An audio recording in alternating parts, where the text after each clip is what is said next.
Bonjour, je m'appelle Myriam, j'ai 53 ans, j'habite Lille et je suis couturière. Comment avez-vous découvert ce métier?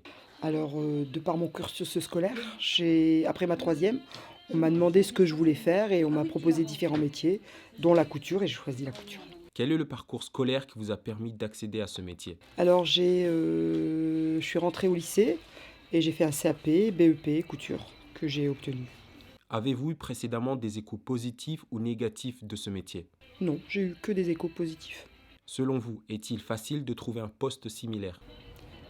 Similaire, non, Depuis combien de temps exercez-vous votre métier? 22 ans. Quels sont vos horaires de travail?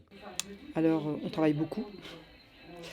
Notre magasin est ouvert à des horaires de magasin, mais nous, en avant, on vient tôt et on part forcément pas trop, pas trop tôt non plus. Je veux dire, le magasin ferme à 19h, ça nous arrive de partir après 19h. Mais le matin, on arrive tôt. On est là 8h, 8h30. Et ça nous arrive de fermer à 19h, c'est-à-dire donc on ferme les volets à 19h, mais ça nous est déjà arrivé de rester et de travailler jusqu'à 22h, 23h même.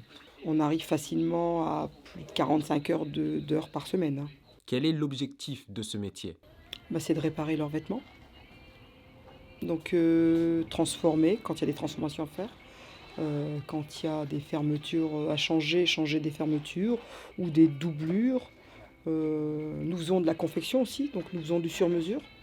C'est-à-dire que la cliente a vu tel et tel modèle dans tel et tel tissu et on confectionne ce que la cliente nous demande, quoi.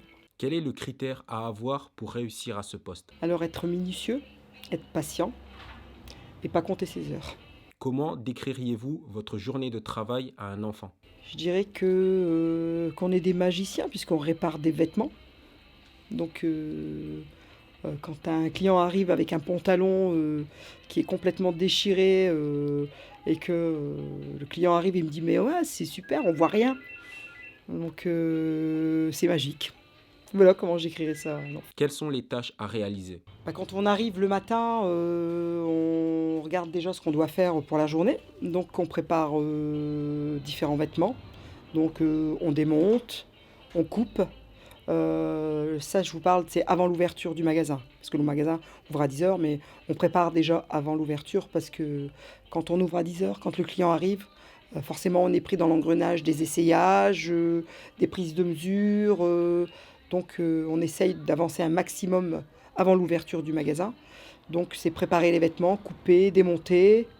Et dès que le client arrive à 10h, bah, c'est commencer à prendre des mesures, c'est-à-dire que le client arrive, nous demande un ourlet. Un ourlet, c'est quand vous achetez un pantalon et que le pantalon est trop long. Donc vous avez facilement 15 à 20 cm de plus en bas de la jambe. Donc le client vient avec son pantalon, nous lui demandons d'essayer son pantalon, nous plaçons des épingles sur le pantalon de façon à pouvoir avoir une prise de mesure pour que nous puissions lui couper le pantalon à sa hauteur de jambe. À quoi ressemble votre journée type? Alors une journée, on va dire une journée cool, c'est d'arriver le matin, de préparer le travail. Non, rectification, le café. Quand on arrive le matin, on boit un café et on débriefe sur la journée. Donc on a un agenda qui stipule toutes les tâches à faire de la journée.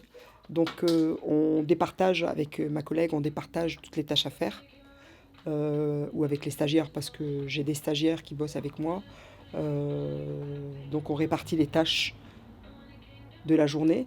Euh, la préparation, c'est ben, de démonter les vêtements quand il faut démonter une fermeture qui est cassée, changer la doublure, donc démonter la doublure pour la reprendre comme patron, la positionner sur un tissu sur lequel on va réparer le vêtement, c'est-à-dire pour changer la doublure, et reposer la doublure neuve sur le vêtement.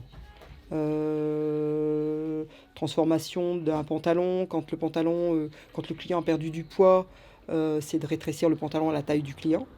Ou quand le client a pris du poids dans le sens inverse, c'est d'essayer de trouver une solution pour élargir le pantalon. Une journée moins cool, c'est quand l'agenda est plus ou moins bien rempli et que au niveau du débit de clientèle, on reçoit énormément de clients qui ne nous laissent pas justement euh, bah, faire notre journée de travail normalement. C'est-à-dire quand on a une journée où on a 5 à 6 clients dans la journée, c'est-à-dire le travail pour 5 ou 6 clients à faire dans la journée, ben, dès que l'ouverture, dès que le magasin ouvre, ben, quand c'est le rush, on a difficilement du temps à passer sur la machine. C'est-à-dire que les essayages et l'accueil nous prend énormément de temps et c'est du temps qu'on perd. Enfin, on ne peut pas dire qu'on perd puisqu'on y gagne d'un côté, mais je veux dire, on passe pas forcément beaucoup de temps sur la machine quand on a du client à l'accueil. Quelles sont les difficultés que vous avez rencontrées à ce poste? Alors, les difficultés, c'est quand on a des clients qui arrivent et qui nous demandent une prestation, et qui est difficile dans le sens où ils nous demandent de transformer un vêtement et qu'on n'a pas forcément la marge pour transformer ce vêtement. Donc on essaye de trouver une solution qui n'est pas forcément évidente, parce que forcément, hein, nous, on veut plaire au client, on veut que le client soit satisfait, et c'est pas forcément évident. Et donc ça nous prend du temps de réflexion, du temps aussi pour la recherche du tissu sur lesquels on doit rajouter sur le vêtement, et c'est pas forcément évident. Quels sont les avantages de ce métier? C'est d'être indépendant. Je pense que c'est un critère important, ça. S'il aime la couture et qu'il veut créer, je veux dire, qui adore la mode, s'il aime la mode et qui veut se développer dans ce métier, c'est la création. Je veux dire, il y a plein de, comment dire, il y a plein de débouchés dans ce métier, mais on peut faire plein de choses avec de la couture. En, Au-delà de la mode, on peut décorer sa maison, on peut rhabiller ses enfants, se rhabiller. Donc ça fait, on peut faire des économies. Quels sont les inconvénients de ce métier? Alors les inconvénients de ce métier, c'est le temps. C'est un métier qui prend énormément de temps et qui n'est pas forcément équilibré avec le salaire. Ça, c'est vraiment un inconvénient. Quel est votre plus beau souvenir? Bah, mon plus beau souvenir, c'est... J'en ai beaucoup. Non, mais le plus beau souvenir, c'est de voir, de voir une clientèle satisfaite de mon travail. Je pense que c'est vraiment quelque chose qui me tient vraiment à cœur et qui est... Quand je vois mes clients partir satisfaits de ce que je leur ai fait comme prestation, c'est vraiment quelque chose qui est génial, quoi, je trouve. Quel est votre pire souvenir? Le pire souvenir, c'est d'avoir coupé, ça me marquera à vie, d'avoir coupé un manteau de fourrure pour une cliente et d'avoir coupé 2 fois la même manche, dû au stress de mon métier, je pense, ou c'était dans les débuts de l'activité, je pense. Et ça, c'était, je pense que c'est, au bout de 20 ans, j'y pense encore parce que ça, j'ai quand même gâché un manteau de fourrure d'une cliente qui avait payé très cher ce manteau de fourrure. Donc qui m'a fait beaucoup de peine. Quel est le salaire à ce poste? Alors ça varie, hein. C'est en fonction des saisons. On peut très bien gagner 500 € par mois et on peut aller un petit peu plus au-delà du SMIC. Quels sont vos rapports avec vos collègues? Très bien. On a une bonne cohésion d'équipe, pardon. On arrive bien à cibler le travail, on est vraiment bien, on travaille vraiment bien en binôme. Comment votre métier est perçu par votre entourage? Contraignant. Et on me reproche de ne pas être beaucoup présente.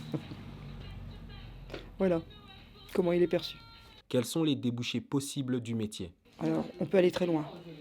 On peut être, on peut aller jusqu'au stylisme, hein, grâce à notre métier, je pense.